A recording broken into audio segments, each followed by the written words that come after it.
Praise the Lord church. फिर एक बार यीशु मसीह के नाम से आप सबों को मैं सलाम करता हूँ। प्रभु आज फिर एक बार अपने वायदे के अनुसार हमारे मध्य में है, ताकि हम उसके जीवन की बातों को, जो स्वर्ग से वो हमें ताज़े मन्ने के रूप में देता है, उन बातों को हम ग्रहण कर सके और अपने लिए और अपने द्वारा अन्य जाति के लिए आशीष और आदर का कारण बन सके। हालेलुया। आज परमेश्वर फिर एक बार हमारे बीच में अपने स्वर्ग का मन्ना लेकर उतर आया है, ताकि हम परमेश्वर से उस मन्ने को प्राप्त कर और अपनी आत्मा में सामर्थ्य और बल को प्राप्त कर सके। मैन हम पिछले कई दिनों से परमेश्वर के कवच के बारे में सीख रहे हैं। 2 हफ्तों से अधिक का समय हो गया है। बहुत सारे लोगों के फ़ोन कॉल्स आ रहे हैं। परमेश्वर उनके जीवन में कार्य कर रहा है।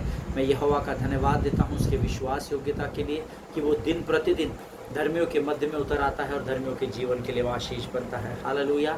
वो आशीष को देने वाला परमेश्वर है। वो अपने वायदे से मुकरता नहीं है, और आज भी क्योंकि हमने उसको पुकारा है, वो हमारे मध्य में फिर एक बार आया है। हम यहोवा का धन्यवाद दें, और आज फिर एक बार हम उससे भेद की बातों को प्राप्त करने वाले हैं। और इससे पहले कि हम परमेश्वर से स्वर्ग की वाणी को प्राप्त करें, क्यों ना इस समय परमेश्वर ने इस पृथ्वी पर हमें जो पवित्र शास्त्र अध्ययन और मनन करने के लिए दिया है, उससे उसको जानने, उसको समझने के लिए दिया है, उसका हम मनन करें। और क्यों ना आज हम इन वचनों को पढ़कर परमेश्वर की महिमा और परमेश्वर की स्तुति और प्रशंसा करें। आज हमने जो पढ़ने के लिए वचन चुना है, वो पाया जाता है भजन संहिता उसका 63 अध्याय और उसके 1 से लेकर 11 वचनों को हम पढ़ेंगे। भजन संहिता 63 उसके 1 से लेकर 11 वचन। साम 63 वर्सेस 1 to 11 हम पढ़ेंगे। भजन संहिता 63 उसके 1 से 11 वचन। मेरा विश्वास है आपके पवित्र शास्त्र आपके पास रखे हुए हैं, और हम सब मिलकर एक मन और एक चित्त होकर इन वचनों को पढ़ेंगे। भजन संहिता 63 पहला वचन कहता है, हे परमेश्वर, तू मेरा परमेश्वर है, मैं तुझे यत्न से ढूंढूंगा। सूखी और निर्जल ऊसर भूमि पर मेरा मन तेरा प्यासा है, मेरा शरीर तेरा अति अभिलाषी है। इस प्रकार से मैंने पवित्र स्थान में तुझ पर दृष्टि की, कि तेरी सामर्थ्य और महिमा को देखूं, क्योंकि तेरी करुणा जीवन से भी उत्तम है। मैं तेरी प्रशंसा करूंगा। इस प्रकार मैं जीवन भर तुझे धन्य कहता रहूंगा, और तेरा नाम लेकर अपने हाथ उठाऊंगा। मेरा जीवन मानो चर्बी और चिकने भोजन से तृप्त होगा, और मैं जय जयकार करके तेरी स्तुति करूंगा। जब मैं बिछौने पर पड़ा तेरा स्मरण करूंगा, तब रात की एक एक पहर मैं तुझ पर ध्यान करूंगा। क्योंकि तू मेरा सहायक बना है, इसलिए मैं तेरे पंखों की छाया में जय जयकार करूंगा। मेरा मन तेरे पीछे पीछे लगा रहता है, और मुझे तो तू अपने दाहिने हाथ से थाम रखता है। परंतु जो मेरे प्राण के खोजी है, वे पृथ्वी के नीचे स्थानों में जा पड़ेंगे। वे तलवार से मारे जाएंगे और गिदड़ों का आहार हो जाएंगे। परंतु राजा परमेश्वर के कारण आनंदित होगा। जो कोई ईश्वर की शपथ खाए, वह बढ़ाई करने पाएगा, परंतु झूठ बोलने वालों का मुंह बंद किया जाएगा। हालेलुया। ये परमेश्वर का वचन है, और प्रभु इन वचनों के द्वारा हमें बहुत सारी बातों को बताता है। आमीन। वचन कहता है, हे परमेश्वर, तू मेरा परमेश्वर है, और मैं तुझे यत्न से ढूंढूंगा। हालेलुया। अगर आपके पवित्र शास्त्र में ये भाग अंडरलाइन किया हुआ नहीं है, तो ज़रूर से इसको हाईलाइट कर लीजिए, अंडरलाइन कर लीजिए। परमेश्वर चाहता है कि हम उसको, अर्थात प्रभु को और उसके राज्य के खोजी हो जाए। यत्न से ढूंढूंगा, इसका अर्थ है अपने संपूर्ण प्राण, अपने संपूर्ण हृदय, अपने संपूर्ण विचार, मन, आत्मा, बुद्धि के द्वारा, हे प्रभु, मैं तुझे ढूंढूंगा। हालेलुया। दूसरा वचन कहता है, इस प्रकार से मैंने पवित्र स्थान में तुझ पर दृष्टि की, कि तेरी सामर्थ्य और महिमा को देखूं, क्योंकि तेरी करुणा जीवन से भी उत्तम है। हालेलुया। परमेश्वर की करुणा ही है जो हमारे जीवन पर लगातार बनी हुई है, जिसके द्वारा हम अपने आप को इस पृथ्वी पर सुरक्षा में पाते हैं। हालेलुया। एक परमेश्वर की करुणा है प्रियो। परमेश्वर अपनी करुणा और दया को दिन प्रतिदिन धर्मी के जीवन पर उंडेलता है। आमीन। इस प्रकार मैं जीवन भर तुझे धन्य कहता रहूंगा, और तेरा नाम लेकर अपने हाथ उठाऊंगा। परमेश्वर को धन्य कब कहना है? परमेश्वर का वचन कहता है जीवन भर, सिर्फ संडे को धन्य नहीं कहना है। वचन कहता है प्रियो, जीवन भर मैं तुझे धन्य कहा करूंगा। हालेलुया। मुझे नहीं पता आप में से कितने लोग दिन प्रतिदिन यहोवा को धन्यवाद देते हैं, पर परमेश्वर की तो इच्छा ये है कि हम जीवन भर उसे धन्य कहा करें। हालेलुया। आगे 5वां वचन कहता है, मेरा जीव मानो चर्बी और चिकने भोजन से तृप्त होगा, और मैं जय जयकार करके तेरी स्तुति करूंगा। हालेलुया। ये बहुत ज़रूरी है धर्मी के जीवन के लिए कि वो हर परिस्थिति में परमेश्वर की जय जयकार और उसकी स्तुति के गीतों को गाए। आमीन। जब मैं बिछौने पर पड़े तेरा स्मरण करूँगा, तब रात में एक एक पहर में तुझ पर ध्यान करूँगा। आमीन। अब ये जो वचन है, ये कितने लोग करते हैं मुझे पता नहीं, इसको आप हाईलाइट कर लीजिए आपके पवित्र शास्त्र में। परमेश्वर कहता है कि सिर्फ सुबह प्रार्थना नहीं करनी है, सिर्फ सोने से पहले प्रार्थना नहीं करनी है, परंतु जब मैं बिछौने पर पड़ा तेरा स्मरण करूँगा, अर्थात जब आप अपने अनकॉन्शियस स्टेट में भी चले जाते हैं, जब आप गहरी नींद में भी चले जाते हैं, तब रात के एक एक पहर में तुझ पर ध्यान करूँगा। हालेलुया। सो हर एक पहर में आपको और मुझे परमेश्वर की ओर ध्यान लगाने की ज़रूरत है। उसका कारण ये है क्योंकि परमेश्वर तू मेरा सहायक बना है, इसीलिए मैं तेरे पंखों की छाया में जय जयकार करूँगा। हालेलुया। अर्थात हर परिस्थिति में, हर पल, हर क्षण हमें प्रभु की जय जयकार करनी है। आमीन। मेरा मन तेरे पीछे पीछे लगा रहता है और मुझे तो तू अपने दाहिने हाथ से थाम रखता है। जिसका मन, अर्थात ये जिसका प्रभु के पीछे पीछे लगा रहता है, परमेश्वर उस अपने दाहिने हाथ से उसको थाम कर रखता है। मैंने नहीं कहा, परमेश्वर के वचन में लिखा है। अब ये आपको डिसाइड करना है कि आपका मन संसार में लगा हुआ है या आपका मन परमेश्वर में लगा हुआ है। क्योंकि अगर आपका मन प्रभु में लगा हुआ है तो वचन कहता है कि वो आपके चारों ओर बना रहता है। हालेलुया। उसका वचन कहता है जिसका मन उसकी ओर लगा हुआ रहता है वो अपने दाहिने हाथ से थाम कर रखता है, अर्थात तो वो चारों ओर से आपकी और मेरी सुरक्षा का वायदा करता है। हालेलुया। परंतु जो मेरे प्राण के खोजी है वे पृथ्वी के नीचे स्थानों में जा पड़ेंगे, वे तलवार से मारे जाएंगे और गिदड़ों का आहार हो जाएंगे। हालेलुया। जब आप परमेश्वर के हाथ को थाम कर रखते हैं तब युद्ध आपका नहीं, युद्ध यहोवा का हो जाता है। और जो यहोवा के विरोध में, अर्थात आपके साथ जब यहोवा होता है और जो आपके अर्थात परमेश्वर के सेवकों के विरोध में आ जाते हैं, वचन कहता है वे तलवार से मारे जाएंगे, वे गिदड़ों का आहार हो जाएंगे और वे पृथ्वी के नीचे स्थानों में जा पड़ेंगे। हालेलुया। या जा गिरेंगे। इसका अर्थ है आपके शत्रु को परमेश्वर नेस्तो नाबूद कर देगा। कब? जब आपका मन परमेश्वर की ओर लगा रहेगा। हालेलुया। आगे वचन कहता है परंतु राजा परमेश्वर के कारण आनंदित होगा। जो कोई ईश्वर की शपथ खाए वह बढ़ाई करने पाएगा, परंतु झूठ बोलने वालों का मुंह बंद किया जाएगा। जो आपके विरोध में, आपके पीछे बोलते हैं, गलत बातों को फैलाते हैं, गलत बातों का प्रोपोगंडा करते हैं, उन सबों का मुंह परमेश्वर आपके विरोध में बंद कर देगा। ऐसा परमेश्वर का वायदा है। हालेलुया। मेरा विश्वास है कि जब आप रात को बिछौने पर पड़े पड़े यहोवा का धन्यवाद करते हैं और जब आप एक गहरी नींद में चले जाते हैं, तब भी आपका कॉन्शियस और आपका सबकॉन्शियस माइंड परमेश्वर की ही ओर लगा रहता है। हालेलुया। आमीन। प्रियो, अपने विचारों पर नियंत्रण करना सीखना पड़ता है उसके लिए। हालेलुया। और उसके लिए हमको परमेश्वर के वचनों को अपने चित्त में डालकर रखना बहुत बहुत बहुत ज़रूरी होता है। हालेलुया। परमेश्वर इन वचनों को समझने में आपकी सहायता और मदद करे।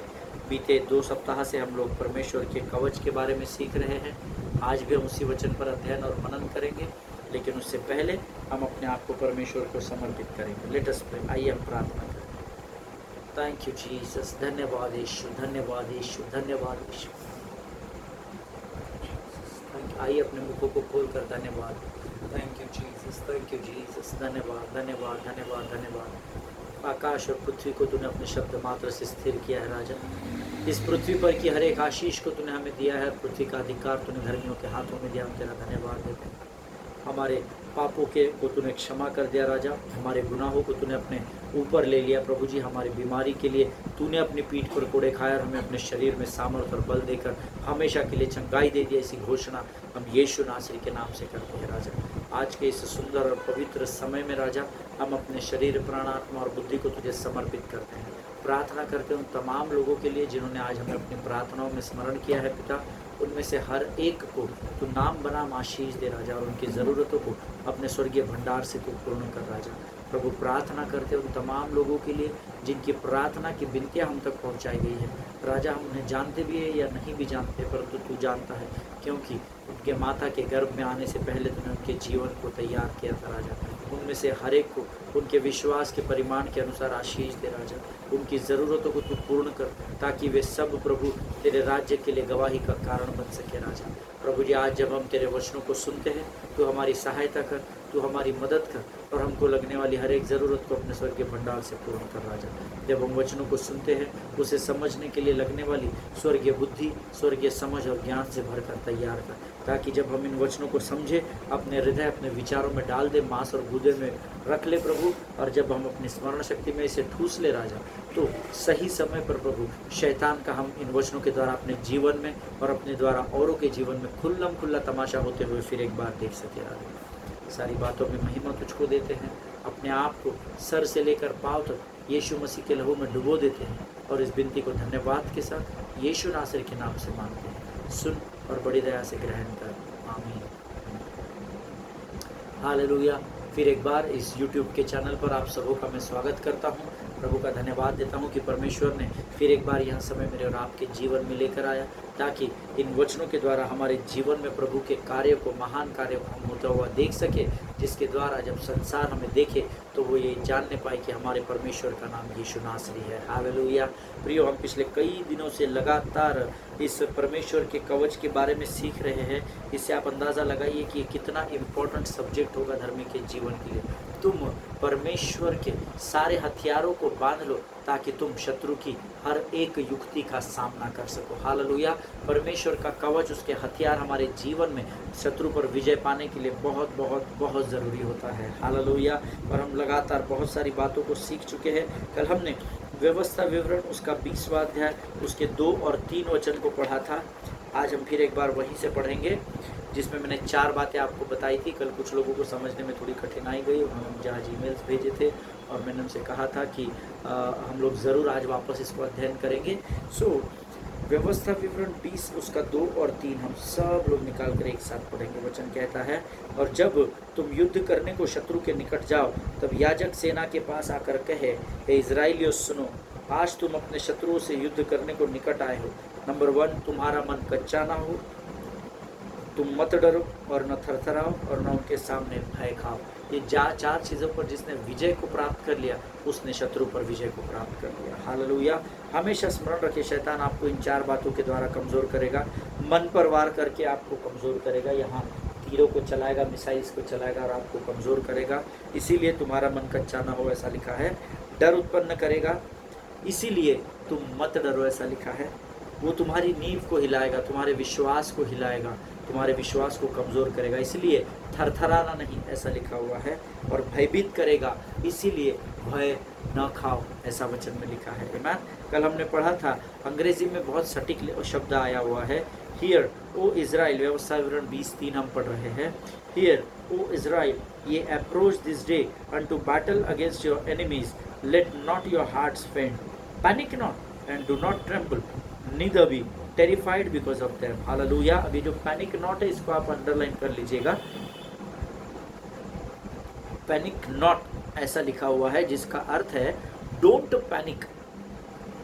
आपको पैनिक होने की जरूरत नहीं है। हालेलुया।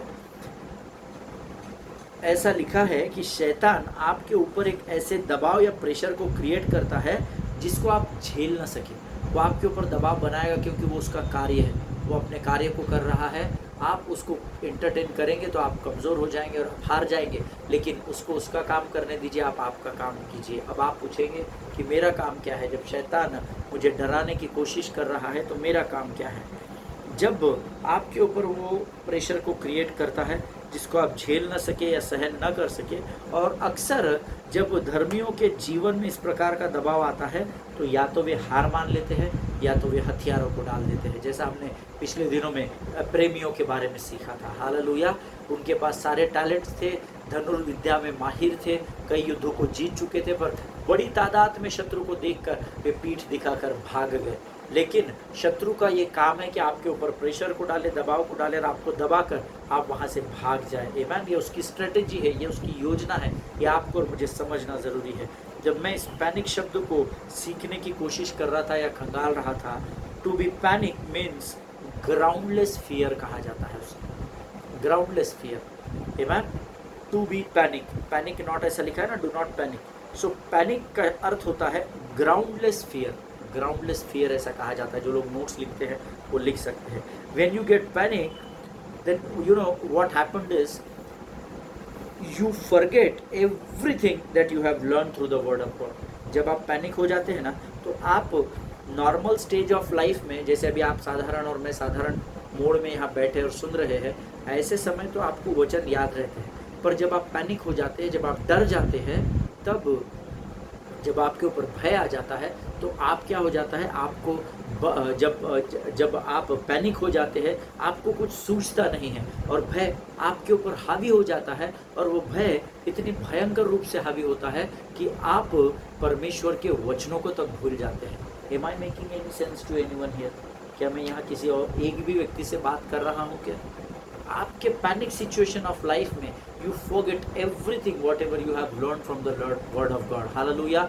जो कुछ भी आपने परमेश्वर के वचन से सुना है, वो सब सीखा है, वो सब जब आपके ऊपर भय आता है तो आप भूल जाते हो।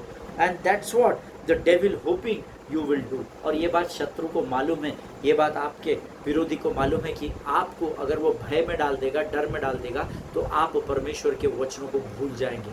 और इसीलिए वो इसी प्रतीक्षा में रहता है कि वो आपको दबाव में लेकर आए, ताकि आप परमेश्वर के वचनों को भूल जाएं। हालेलुया। लेकिन प्रभु का धन्यवाद हो। देखिए, शैतान जानता है, मैंने आपको बहुत बार बताया, जैसे आप पवित्र शास्त्र जानते हैं, वो भी जानता है। जो कुछ आपने परमेश्वर से सीखा है, अगर आप वो भूल जाओगे तो आप शत्रु का सामना नहीं कर पाओगे। और मैंने आपसे कहा है, आप आपके जीवन के आत्मिक युद्ध में तभी जीत को या विजय को प्राप्त कर सकते हैं जब यहोवा आपके साथ खड़ा होता है। हालेलुया। और शत्रु क्या करता है, आपको पैनिक कर देगा, आपको डरा देगा, भय में डाल देगा, जिससे आप परमेश्वर के वचन भूल जाए। और वो ये जानता है, जब आप प्रभु के वचनों को ही आप स्मरण नहीं करेंगे तो आप उससे युद्ध में जीत नहीं पाएंगे। क्योंकि इफिसियों की पत्री उसका 6वां अध्याय उसका 12 वचन कहता है, हमारा मल्ल युद्ध लहू और मांस से नहीं है। हालेलुया। हमारा युद्ध उन आत्मिक ताकतों से है जो आकाश में है, जो दिखती नहीं है। और अगर जब वो आकाश की ताकतें आपको प्रेशर देती है, आप पैनिक होकर डर के आप प्रभु के वचन को भूल जाते हैं, उस कंडीशन में, उस परिस्थिति में आप शत्रु पर विजय नहीं पा सकते। और ये शत्रु बहुत अच्छे से जानता है। If you are panic, then you cannot resist the devil, and that is what he is trying to makes us panic. Hallelujah. जब आप दबाव में आ जाते हैं, जब आप प्रेशर में आ जाते हैं, तो आपको वचन सूझते नहीं हैं, क्योंकि आप डर जाते हैं। और ऐसे समय में आप शत्रु का विरोध नहीं कर सकते हैं, और वो यही चाहता है कि आप उसका विरोध ना करें।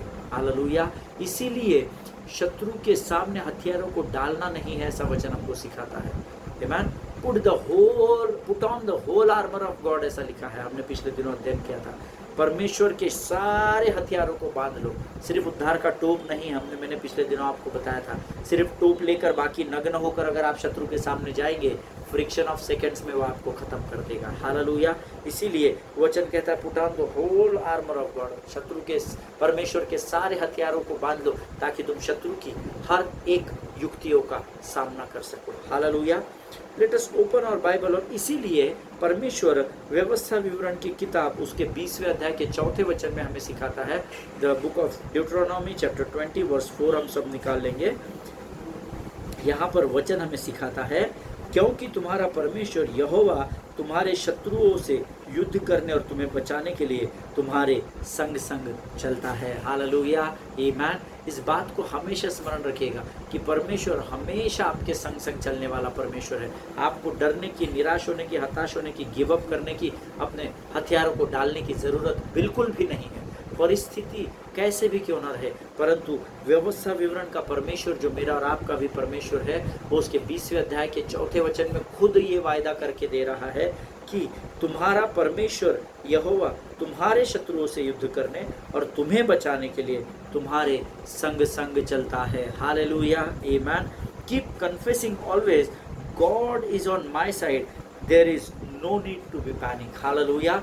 हर बार इस बात का अंगीकार करते रहे कि परमेश्वर मेरे साथ है तो मुझे भयभीत होने का कोई भी कारण नहीं है। परमेश्वर अगर मेरे साथ है तो मुझे भयभीत होने का या डरने का कोई भी कारण नहीं है। जब आप इन बातों का अंगीकार करेंगे, परमेश्वर आपके विश्वास के अंगीकार के अनुसार आपके जीवन में कार्य करेगा। हालेलुया। Keep confessing the word of God whatever may be the situations of life you are facing. जो भी गोलियत का सामना आप अपने जीवन में कर रहे हैं, परिस्थितियां सबके जीवन में विपरीत है, सबके जीवन में कठिनाइयां हैं, लेकिन जो परमेश्वर के वचनों पर थमा हुआ रहता है, स्थिर रहता है और जो प्रभु के वचनों के अंगीकार में बढ़ता चला जाता है, शत्रु उसके सामने नेस्तो नाबूद किया जाता है। हालेलुया। आमेन। If God is on my side there is no need to be panic. If God is on my side then there is no need to be panic. जब आप इस प्रकार से अंगीकार करते चले जाएंगे, परमेश्वर आपके जीवन की परिस्थिति को बदलता चला जाएगा। हालेलुया। आमेन। ओके, लेट अस टर्न और बाइबल, हम कुछ शूरवीरों के बारे में देखेंगे जिन्होंने परमेश्वर के सहायता के द्वारा बड़े बड़े युद्ध को जीता और जिन्होंने अपने हथियारों को कभी भी नहीं डाला। भले ही परिस्थिति उनके विपरीत थी, लेकिन हर विपरीत परिस्थिति में भी वे परमेश्वर के साथ बने रहे और परमेश्वर उनकी विश्वास योग्यता को देखकर उनके साथ बना रहा। हालेलुया। Let us turn our Bible to 2 Samuel chapter 23 and verse 8। दूसरा शमूएल उसका 23 अध्याय उसका 8वां वचन हम पढ़ेंगे। 2 सैमुएल चैप्टर 23 वर्स 8। सब मिलकर एक साथ पढ़ेंगे। यहाँ दाऊद के शूरवीरों के बारे में लिखा है। वचन कहता है, दाऊद के शूरवीरों के नाम ये है, अर्थात तहकमोनी योशेब-बेशेबेत जो सरदारों में मुख्य था, वह एस्नी एदिनो भी कहलाता था, जिसने एक ही समय में 800 पुरुष मार डाले। हालेलुया। अगर कोई अभी आपसे कभी सवाल पूछता है कि पवित्र शास्त्र में दाऊद का वो कौन सा शूरवीर है जिसने एक ही समय में अकेले ने 800 शूरवीरों को मार डाला, तो उसका नाम एस्नी अदीनो कहलाता है। हालेलुया। आप इसको अंडरलाइन कर लीजिए। एस्नी अदीनो ने 800 पुरुषों को एक ही झटके में मार डाला। हालेलुया। यह वचन दाऊद के शूरवीरों के बारे में बताता है। दाऊद के कुछ करीबी शूरवीर थे जिन पर वो भयानक ब्लाइंड फेथ करता था, अंधा विश्वास करता था। और वचन कहता है कि एस्नी अदीनो उनमें से एक था। एक ही समय में उसने 800 पुरुषों को मार डाला था। हालेलुया। आप इसको मजाक तो नहीं समझ रहे हैं? थोड़ा सा इमेजिन करके देखिए कि 800 पुरुषों को मारना ये कोई मजाक का विषय नहीं है प्रियो। हालेलुया। 800 पुरुषों को मारने के लिए आपको सामर्थ्य, बल, ताकत, इतनी सारी चीज़ों की ज़रूरत होती है और 800 पुरुषों को आप अकेले नहीं मार सकते हैं। हालेलुया। यह वचन दाऊद के शूरवीरों के बारे में बताता है। 3 शूरवीरों के बारे में यहाँ लिखा है, जिसमें एस्नी अदीनो पहला शूरवीर कहलाता है। जिन लोगों को उसने मारा उनके विषय में पवित्र शास्त्र बताता है कि वे कोई साधारण लोग नहीं थे। जिनको उसने मारा था वे साधारण लोग नहीं थे, वे खुद विद्या में, अस्त्र और शस्त्रों को चलाने में पारंगत थे, अर्थात दे वेर स्किल्ड सोल्जर्स, ऐसा इतिहास में लिखा हुआ है। वो बहुत ही निपुण और बहुत ही अस्त्र शस्त्र चलाने में बहुतायत से माहिर ऐसे फलिस्तीनी शूरवीर थे। आमीन। लेकिन अदीनों ने एक ही झटके में उनको मार डाला। हालेलुया। ये केवल तभी संभव होता है जब परमेश्वर आपके साथ खड़ा होता है। हालेलुया। मैं इमेजिन कर रहा था, इसने तलवार को लिया होगा और जुप जुप जुप जुप जुप जुप करके तलवार घुमाता ही चला गया होगा, घुमाता ही चला गया होगा, घुमाता चला गया होगा, जब तक कि शत्रु धराशायी या नेस्तनाबूत न हो जाए। हालेलुया। और वचन कहता है कि परमेश्वर इसके साथ था। हालेलुया। आज आप आपके जीवन में किसी भी गोलियत का सामना कर रहे हो, किसी भी परिस्थिति का सामना कर रहे हो, एक बात को याद रखिएगा, put on the whole armour of God. हालेलुया। परमेश्वर के सारे शस्त्रों को बांध लो, क्योंकि जब परमेश्वर का शस्त्र, ये तो फिजिकल लड़ाई लड़ रहा था, लेकिन आज मैं और आप फिजिकल लड़ाई में नहीं है, हम शारीरिक लड़ाई में नहीं है, लेकिन हम आत्मिक लड़ाई में हैं। और आत्मिक लड़ाई में विजय पाने के लिए हमें इस एस्नो अदीनो के जैसे फिजिकल स्वॉर्ड को लेने की ज़रूरत नहीं है, लेकिन वचन रूपी तलवार को लेना है और विश्वास रूपी ढाल को लेकर हमें लगातार इस पोजीशन में नहीं, लेकिन वचनों के द्वारा लगातार हमको शत्रु पर वार करना है, जिसके द्वारा हमारी मिसाइल्स अचूक वचनों के द्वारा शत्रु पर दागी जाए और शत्रु का खात्मा हो जाए। हालेलुया। परमेश्वर इन बातों को समझने में आपकी सहायता और मदद करे। जैसे परमेश्वर ऐसनों अधीनों का परमेश्वर था, वैसा ही परमेश्वर आज आपकी परिस्थिति में फिर एक बार शत्रु की 800 लोमड़ियों को मारने के लिए तैयार है, जो केवल आप कर सकते हैं। हालेलुया। परमेश्वर इन वचनों को समझने में आपकी सहायता और मदद करें। आज हम यहाँ पर समाप्त करेंगे। कल हम इससे और आगे के वचनों में जाकर और 2 शूरवीरों के बारे में सीखेंगे, जिसके विषय में पवित्र शास्त्र हमें बताता है। हालेलुया। आइए समय हम अपनी आंखों को बंद करें और प्रार्थना करें। खुदावंद प्रभु यीशु नासरी के नाम से सुंदर और पवित्र समय के लिए हम तुझे धन्यवाद देते हैं। तू महान और जीवित है, तेरी स्तुति करते हैं, प्रशंसा करते हैं राजा। तेरे तुल्य और कोई नहीं प्रभु। जैसे तू ऐसनों दिनों के साथ बना रहा प्रभु, उसकी तूने सहायता और मदद की, वैसे ही प्रभु आज तुझे हम अपने जीवन में पुकारते हैं राजा। हे स्वर्ग के पिता, तू और हमारे जीवन की लड़ाई में, इस युद्ध में हमारी सहायता और मदद कर, क्योंकि तू उसके साथ था, उसने 800 पुरुषों को मार डाला प्रभु। आज हम विश्वास करते हैं तू शत्रु के सरदार को हमारे साथ खड़े रहकर फिर एक बार उसका खुल्लम खुल्ला तमाशा हमारे जीवन की परिस्थिति में करने पर है राजा। प्रभु हम तेरे विश्वास में स्थिर बने रहे और तेरे वचन रूपी तलवार को शत्रु पर लगातार वार करते रहे, ऐसी सामर्थ्य से भरकर तैयार कर। सारी बातों में महिमा तुझको देते हैं, अपने आप को तुझे समर्पित करते हैं, अपने आप को सिर से लेकर पाँव तक यीशु मसीह के लहू में डुबो देते हैं और इस विनती को धन्यवाद के साथ यीशु नासरी के नाम से मांगते, सुन और बड़ी दया से ग्रहण कर। आमीन। हालेलुया। मेरा विश्वास है ज़रूर आज के वचनों के द्वारा परमेश्वर ने आपको आशीष दी होगी। कमेंट बॉक्स में ज़रूर लिख कर भेजिएगा। प्रभु आप सबों को आशीष दे। एक दूसरे के लिए प्रार्थना करते रहे, अपने पासवानों के लिए, उनके परिवारों के लिए ज़रूर प्रार्थना करें।